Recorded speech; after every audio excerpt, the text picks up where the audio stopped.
हमने आपको अपनी पिछली वीडियो में मेरी कहानी मेरी ज़ुबानी में बताया था कि कैसे बीमारी की शुरुआत हुई। तो उसी का आज हम आगे का वीडियो आपको बनाए हैं। आगे का सफ़र बताएँगे आपको, वीडियो को स्किप ना करें। आगे की स्टोरी भी है वो और मोटिवेशन भी है। तो आप लोग सुनें और समझें और लोगों को बताएँ कि सफ़र कितना भी मुश्किल हो, कट जाता है। तो मैंने बताया था कि कैसे मुझे पता चला कि मेरी किडनी दोनों डैमेज हो चुकी हैं। तो जब किडनी का पता चला तो क्रेटिनिन 2.5 आया था, सर में दर्द हुआ था, बीपी बढ़ा हुआ था, पलटियाँ हुई थीं। तो ये सब जब हुआ तो हमने अल्ट्रासाउंड कराया। अल्ट्रासाउंड करा कर के फिर डॉक्टर ने बोल दिया कि आप बाहर दिखाइए, यहाँ कंट्रोल नहीं हो पाएगा, कंडीशन क्रिटिकल है। तब फिर हम रिजेंसी गए, रिजेंसी में 1 महीने का इलाज लिया, लेकिन वहाँ का इलाज इतना महँगा था, तो लगभग महीने भर का खर्च वहाँ 25,000 आया।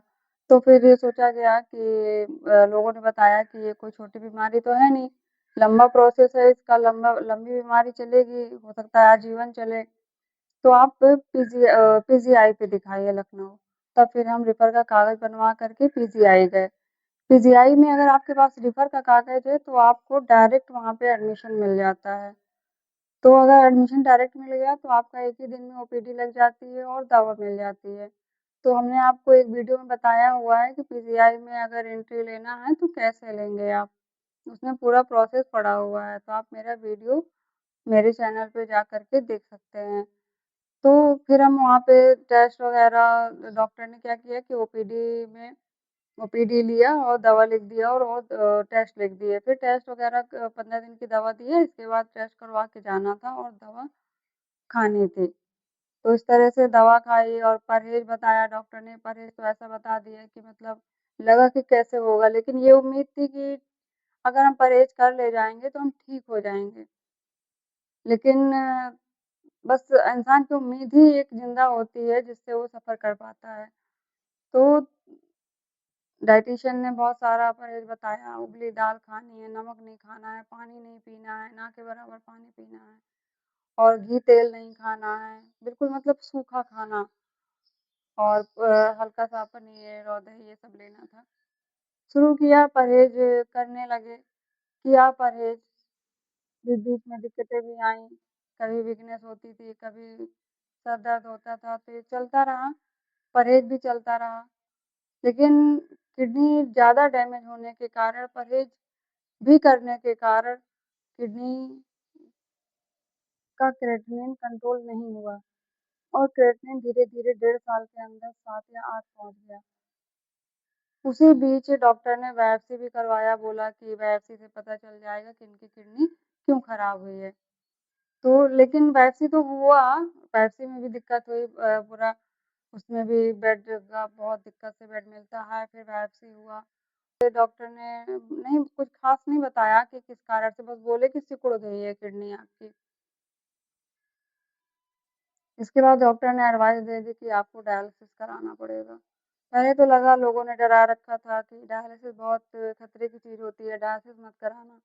लेकिन पता नहीं था कि डायलिसिस कितना नॉर्मल प्रोसेस है, तो बहुत डरे हुए थे और गए भी एक दिन डायलिसिस जहाँ पीजीआई में डायलिसिस होता है। तो फिस्कुला बनता है, हमने अपना फिस्कुला का वीडियो डाल रखा है। फिस्कुला क्या होता है कि डायलिसिस के लिए एक सिस्टम बनाया जाता है हाथ में। तो हाथ में जो सिस्टम बन जाता है उससे डायलिसिस अच्छे से होता है। डायलिसिस होता कई जगह से है, गले से होता है, हाथ से होता है, लेकिन सबसे सेफ फिस्कुला का डायलिसिस होता है। तो फिस्कुला बनवाने के लिए कागज़ लेकर के वहाँ गए, तो वहाँ डायलिसिस देख कर के मतलब पागल हो गए कि कैसे डायलिसिस हो रहा है, कैसे ऐसे मेरा भी होगा, कैसे होगा ये? तो मतलब दुनिया भर का दिमाग में चल रहा था। फिस्कुला बनवा लिया, फिस्कुला बनवा के घर चले गए।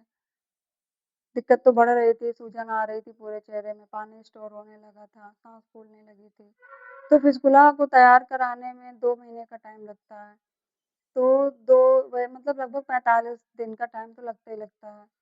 तो सोचा कि 45 दिन किसी तरीके से खिंच जाए, लेकिन घर पहुँच गए और 15 दिन में ही दिक्कत इतनी ज़्यादा बढ़ गई कि अचानक हमको जाकर के एजेंसी में भर्ती होना पड़ा और वहाँ पे गले में नली डाली गई और तुरंत डायलिसिस करा गया। तुरंत डायलिसिस हुआ, उससे हमको आराम मिल गया। तो फिर गले से ही कुछ दिन हुई क्योंकि फिस्टुला तैयार नहीं हुआ था, तो इस वज़ह से गले से हुआ। लगभग 1 महीना गले से डायलिसिस हुआ तो उसमें भी इन्फेक्शन बढ़ गया। फिर आ गए बांदा-बांदा में कराते रहे, फिर इन्फेक्शन बढ़ गया, फिर जाके रीजेंसी में भर्ती होना पड़ा। फिर उन्होंने तब तक टाइम हो गया था तो फिस्टुला स्टार्ट किया। फिर फिस्टुला से डायलिसिस शुरू हो गया। ये 2019 जुलाई से हमारा डायलिसिस शुरू हुआ था। इस बीच भी बहुत दिक्कतें आईं, एकदम से कंपन शुरू हो जाता था। अगर इन्फेक्शन बढ़ा है, इंसान का तो कंपन बहुत तेज़ शुरू होता है शरीर में। आपको बुखार आएगा, पलटियाँ होंगी।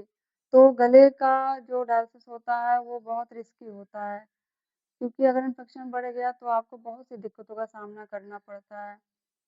तो इस तरह से उस दिक्कत को भी हमने सामना किया और डायलिसिस इस तरह के हमारा डायलिसिस शुरू हो गया।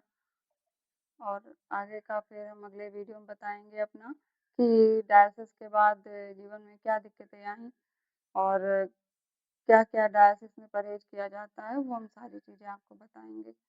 हमारे वीडियो में आप लगातार बने रहें। राधे-राधे।